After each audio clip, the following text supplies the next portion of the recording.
home safe. I'm going to bed. I'm tired and drunk. Call me tomorrow. This was Kelli's last message to her boyfriend. Kelli vanished after this message. This case would have become just another unsolved mystery if it hadn't captured the attention of a private investigator. Kelli Bordeaux was born in December 1989. She spent part of her life in Florida. Her dream was to join the army. In 2011, this dream came true. 22-year-old Kelli joined the army as a contract soldier. Kelli was assigned to the 261st Medical Battalion, which was 500 miles away from home. Her marriage was the only obstacle to her departure from Florida to North Carolina. Kelli had been married to Mike Bordeaux for a year. Their relationship wasn't what they had hoped for. He didn't want her to join the army. Kelli, on the other hand, went to North Carolina without her husband to follow her dreams. While Kelli was in North Carolina, she and Mike decided to give their marriage another chance. Mike moved to North Carolina. After 3 months, the couple decided that they were not compatible. Mike returned to Florida. Although they were not officially divorced, they considered themselves free. After some time, Kelli began a relationship with Justin Thompson. Kelli knew Justin before she married Mike. Justin lived in Florida. That's why the two could see each other once or twice a month. In April 2012, Justin and Kelli decided to move in together. Justin to rent a house for them to live together. After renting a house, Justin moved back to Florida to pack up his remaining belongings. On Friday, April 13th, Kelli decided to have fun and relax at a local bar called Froggy Bottoms. Meanwhile, Justin was taking care of his business in Florida. Kelli sent Justin a photo before heading to the bar. After some texting with Justin, Kelli headed to the bar. At 1:30 a.m., Kelli texted Justin again. "I got home safely. I'm going to bed, I'm tired and I'm drunk. Call me tomorrow." To Justin, this message seemed strange, because Kelli wouldn't even tell Justin when she got home. What made Justin suspicious in the message was the emphasis on Kelli returning home safely. Justin called Kelli right away. Kelli's phone was already off. In the morning, Kelli didn't contact Justin. Justin made countless attempts to reach Kelli all day, but his efforts were in vain. Justin called the police station in the town where Kelli lived. He wanted to report her missing. The police ignored Justin's request because they could only accept reports from the relatives of the missing person. When Justin couldn't get help from the police, he called the military base where Kelli worked. Kelli's friends said Kelli didn't show up for work. Justin knew he was right to be suspicious. The soldiers convinced the police to check Kelli's home. When Kelli's house was checked, they found that Kelli had not returned. The police declared Kelli missing. Kelli's family was informed about this. Mike, Justin, and Kelli's family came to North Carolina to help with the search efforts. Kelli Bordeaux's rescue operation was among the largest in the region. Despite the involvement of the military in the rescue operations, no results were obtained. According to the police, the first suspect was Kelli's husband, Mike Bordeaux. The police found Mike's actions suspicious. Mike had participated in the search for Kelli. However, an interview he gave to the press made him a suspect. Early information that you and Kelli were estranged at the time she disappeared. Was there marital trouble between the two of you at that time? No, not at all. We were very happy. You know, we weren't getting a divorce, nothing like that. I was just visiting my parents for that.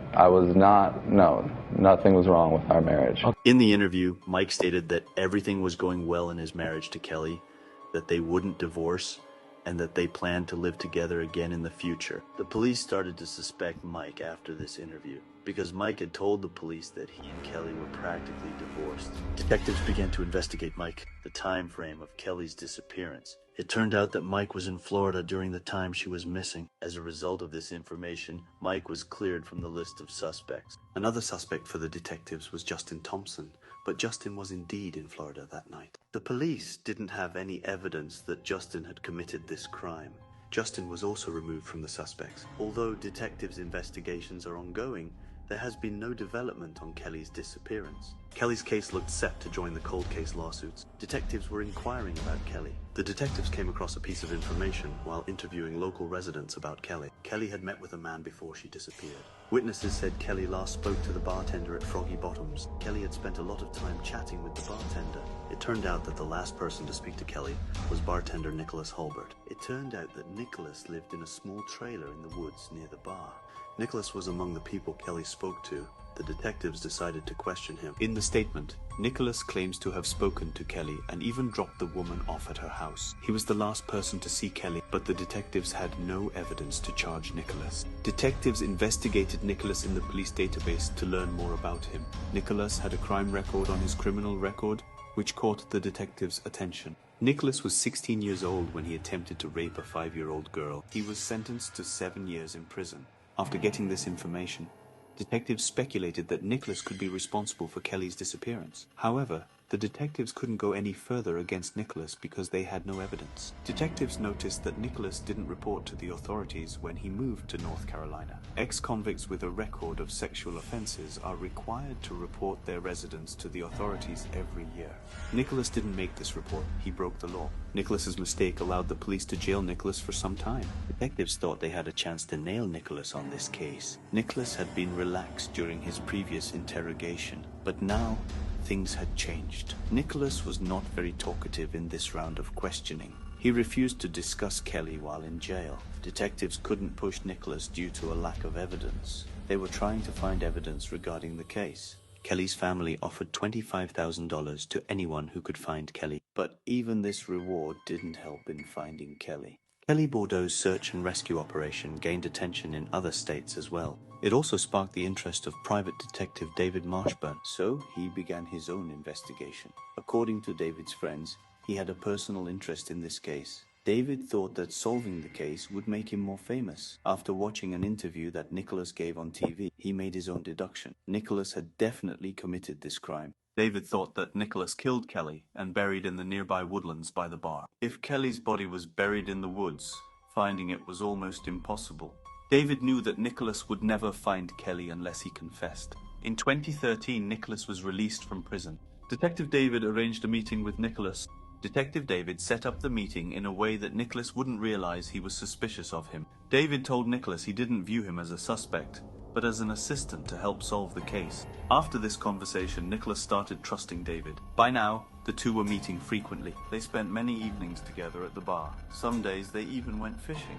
Nicholas now saw Detective David as a friend. David was even helping Nicholas with accommodation and food. Nobody in town would talk to him since Nicholas was exposed as a pedophile. David had become Nicholas's only friend. Detective David's only goal was to get a confession of guilt from Nicholas about Kelli Bordeaux. Detective David realized that by befriending Nicholas, he would not be able to get a confession. David knew it was time to change his ways. Detective David was going to put psychological pressure on Nicholas. He asked his employees in the research group to follow Nicholas around the clock.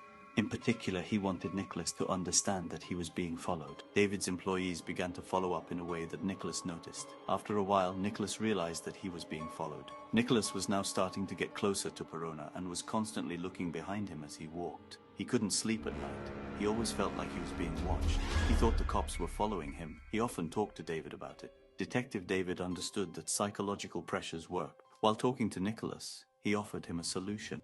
Detective David showed Nicholas a document allegedly signed by one of the state's judges. In the document, Nicholas confessed to his crime against Kelli Bordeaux. The document stated that Nicholas would receive only a 5-year prison sentence for confessing to his crime. Nicholas accepted the detective's offer and signed the document. However, Nicholas did not know the document was fake and had no validity. Detective David created the document. David had arranged it himself. Trusting David, Nicholas signed the document. Nicholas told David all the facts. After this confession, David immediately called the police. Together with the police, went and picked her up. We went back to the bar.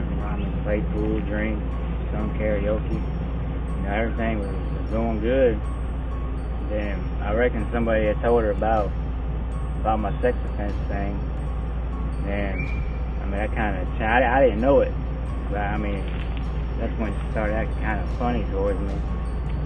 Then, when she said she was ready to go home, I was talking with her, and I can't remember exactly what was said, but I know she said to me, she said, "Now you child molester," or something like that.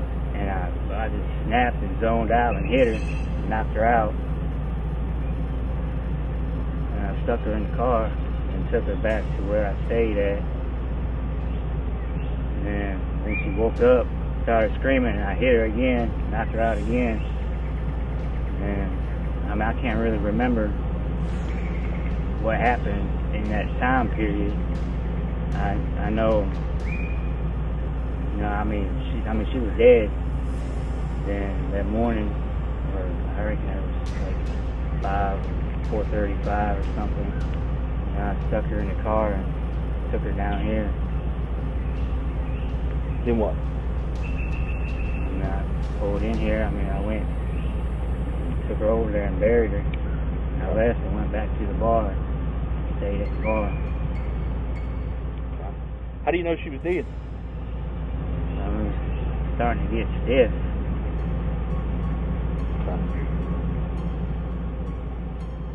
So basically what happened was when y'all was in the parking lot there at the bar, all right, y'all get in the car. Does the argument take place inside the car or outside the car? Outside. Okay. And then she makes that statement about your past, your history, and then you just kind of snap. How many times you hit her? Well, the first time I only hit her one time. And it knocked her out to the ground? Okay. And then what? I picked her up and threw her in the car and back and drove around to where I was staying at behind Froggy Bottom. Okay. Then when you got back there, she woke up? Yeah.